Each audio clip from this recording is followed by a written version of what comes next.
wabarakatuh. Kami dari kelompok 3 akan menjelaskan tentang peran dan mereview teori dalam PTK sebagai tugas mata kuliah penelitian tindak kelas yang diampu oleh Ibu Dini Palupi Putri MPD. Sebelumnya, perkenalkan kami dari kelompok 3 terdiri dari Awiza, Miko Rizaldo, dan saya, Safira Diandini. Langsung saja, pengertian dari teori di mana teori dalam ilmu pengetahuan berarti model atau kerangka pikiran yang menjelaskan fenomena alami atau fenomena sosial tertentu, di mana teori ini dirumuskan, dikembangkan, dan dievaluasi menurut metode ilmiah. Sehingga dengan kata lain, teori adalah sebuah proses mengembangkan ide-ide yang membantu kita menjelaskan bagaimana dan mengapa suatu peristiwa terjadi. Teori merupakan sebuah sistem konsep yang abstrak dan hubungan-hubungan konsep tersebut yang membantu kita untuk memahami sebuah fenomena. Nah, peran teori dalam PTK itu sendiri yaitu sebagai landasan yang kokoh untuk menemukan, mengenali, dan merumuskan permasalahan yang layak untuk dijadikan fokus penelitian. Teori juga memberikan landasan yang kokoh dan rasional dalam merumuskan hipotesis tindakan, sehingga hipotesis tindakan yang dirumuskan tidak sekedar menduga-duga saja. Tidak kalah pentingnya adalah kajian teori memberikan bekal pemahaman dan landasan yang kokoh bagi guru sebagai peneliti dalam melakukan refleksi.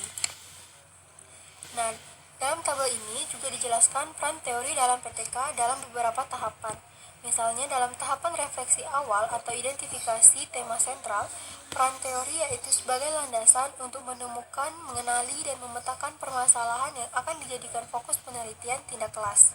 Pada tahap perencanaan tindakan, teori dijadikan sebagai dasar pertimbangan perumusan rancangan tindakan dan perumusan hipotesis tindakan. Pada tahap pelaksanaan tindakan, peran teori yaitu sebagai pengarah dan pemandu dalam melaksanakan tindakan. Selanjutnya yaitu pada tahap pengamatan pemantauan pelaksanaan tindakan, teori ini dijadikan sebagai sumber kriteria untuk mempertimbangkan ketepatan arah dan kualitas perubahan yang ditimbulkan tindakan yang dilakukan. Lalu pada bagian refleksi, teori dijadikan sebagai salah satu alat untuk memaknai berbagai indikasi proses perubahan, hasil, dan dampak perubahan. Dan terakhir pada tahapan peralihan antar siklus, peran teori yaitu sebagai dasar pertimbangan kesinambungan antar siklus dan perbaikan siklus berikutnya. Nah, mereview teori dalam penelitian tindak kelas, ada 4 hal penting dalam mengkaji atau mereview teori. Yang pertama yaitu selektif, artinya teori yang dipergunakan sebagai landasan teori harus berkaitan dengan yang pertama ada relevansi. Relevansi ini adalah teori yang digunakan harus relevan dengan permasalahan atau sesuai dengan permasalahan yang dikaji. Lalu yang kedua yaitu usia pustaka. Jadi gunakan pustaka terbaru atau paling mutakhir, karena banyak terdapat perubahan dan perkembangan teori lama yang mulai jarang dipergunakan. Yang ketiga yaitu bentuk materi, seperti definisi-definisi maupun konsep-konsep yang mendukung permasalahan. Yang keempat yaitu bentuk atau macam pustaka, misalnya jurnal ataupun buku-buku dari dalam negeri maupun luar negeri. Selain selektif, yang harus kita pertimbangkan yaitu komparatif, yaitu dengan memperbandingkan bobot materinya seperti definisi-definisi yang ada, konsep-konsep, variabel, ataupun proposisinya. Lalu ada juga analitis dan kritis. Cara kita untuk mereview teori dalam PTK yaitu kutiplah beberapa teori yang berhubungan dengan variabel X atau kemampuan yang akan ditingkatkan. Semisal, kita membuat judul penelitian meningkatkan kemampuan pemahaman konsep siswa kelas 7 materi lingkaran melalui penerapan model pembelajaran inquiry learning. Maka pada landasan teori yang harus dijabarkan adalah sebagai berikut. Pertama yaitu hakikat pemahaman konsep yang meliputi pemahaman konsep, cakupan pemahaman konsep yang dimaksud pada penelitian yang sedang dilaksanakan. Lalu yang kita kutip selanjutnya yaitu faktor yang mempengaruhi pemahaman konsep siswa. Baik itu faktor yang mempercepat pemahaman konsep maupun faktor yang menghambat pemahaman konsep. Lalu ada karakteristik masalah yang menguji pemahaman konsep siswa, dan yang tak kalah penting yaitu kita harus mengutip teori tentang karakteristik siswa SMP. Selain variabel X, kita perlu juga mengutip beberapa teori yang berhubungan dengan variabel Y atau metode atau juga model pembelajaran atau bisa juga solusi lain yang hendak kita tawarkan untuk menyelesaikan permasalahan. Misalkan dari judul yang tadi disebutkan, maka yang dapat dideskripsikan sebagai berikut. Pertama, yang dapat kita kutip teori yang berhubungan dengan variabel Y atau solusinya yaitu pembelajaran penemuan atau inquiry learning. Jadi kita akan menjelaskan apa sih itu inquiry learning. Lalu kita juga perlu teori-teori untuk menguatkan apa saja langkah-langkah inquiry learning yang akan kita lakukan. Jadi kita perlu landasan teori terhadap langkah-langkah yang akan kita lakukan nanti. Lalu kelebihan dan kekurangan inquiry learning. Selanjutnya inquiry learning pada materi lingkaran, karena pada materi lingkaran yang akan menjadi fokus pembahasan nanti. Lalu setelah variabel X dan variabel Y, kutiplah beberapa kajian materi yang digunakan dalam penelitian. Misalnya dalam judul penelitian tadi kita akan menggunakan materi lingkaran, maka kita perlu mencari materi lingkaran yang meliputi materi-materi dari masing-masing siklus, misalkan keliling dan luas lingkaran, dan hubungan antar keliling dan luas lingkaran, panjang busur lingkaran, dan garis singgung lingkaran, ataupun materi lingkaran lainnya.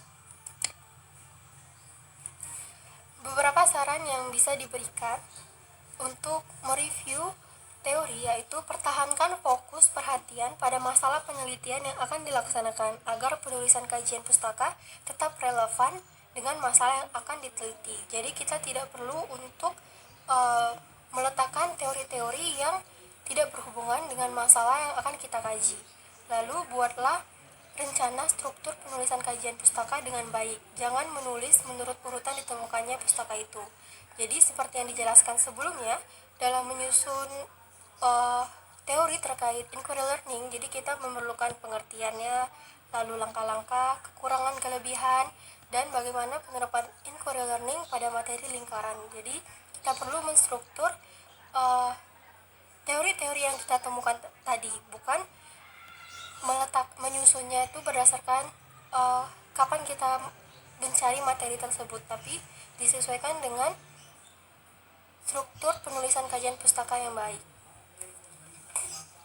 Lalu tekankan keterkaitan antara pustaka dengan masalah penelitian yang akan, sedang, atau baru saja dipecahkan oleh peneliti. Fokus dalam penelitian tindak kelas adalah untuk menemukan cara manipulasi perlakuan atau tindakan dalam proses pembelajaran agar kinerja kelas meningkat, bukan untuk menyelidiki apakah suatu perlakuan atau metode tertentu dapat meningkatkan kinerja kelas. Berdasarkan konsep di atas, untuk melakukan PTK, peneliti harus lebih dulu memilih perlakuan atau metode yang secara teoritis dapat meningkatkan kinerja kelas. Jadi itulah gunanya teori tadi. Jadi kita tahu bagaimana kita akan menyusun hipotesis dan perlakuan kita untuk menyelesaikan permasalahan yang terjadi di kelas. Oleh karena itu, kajian pustaka perlu juga difokuskan pada kajian tentang alasan teoritis mengapa perlakuan atau metode tertentu yang kita pilih itu dapat menjanjikan peningkatan pembelajaran atau kinerja kelas dan dapat mengatasi kelemahan kelas yang menjadi topik ataupun masalah PTK. Analisis tentang penelitian yang relevan dapat menunjang alasan itu. Jika benar bahwa di tempat lain pada kesempatan lain perlakuan itu dapat meningkatkan kinerja kelas. Oleh karena itu, pada penelitian yang relevan perlu dikaji langkah-langkahnya yang secara empiris telah meningkatkan kinerja kelas. Kalau hasil perlakuan itu diduga berkaitan dengan mata pelajaran atau pokok bahasan tertentu, maka karakteristik mata pelajaran atau pokok bahasan itu perlu dibahas juga dalam kajian pustaka agar tampak relevansi perlakuan dengan masalah penelitian tindak kelas untuk mata pelajaran atau pokok bahasan tersebut. Kalau konsep penelitian tindak kelas yang digunakan berbeda dengan yang dikutip, sehingga berdampak pada perumusan tujuan, konsep itu perlu disajikan di dalam kajian pustaka. Itulah tadi penjelasan dari kelompok 3. Wassalamualaikum warahmatullahi wabarakatuh.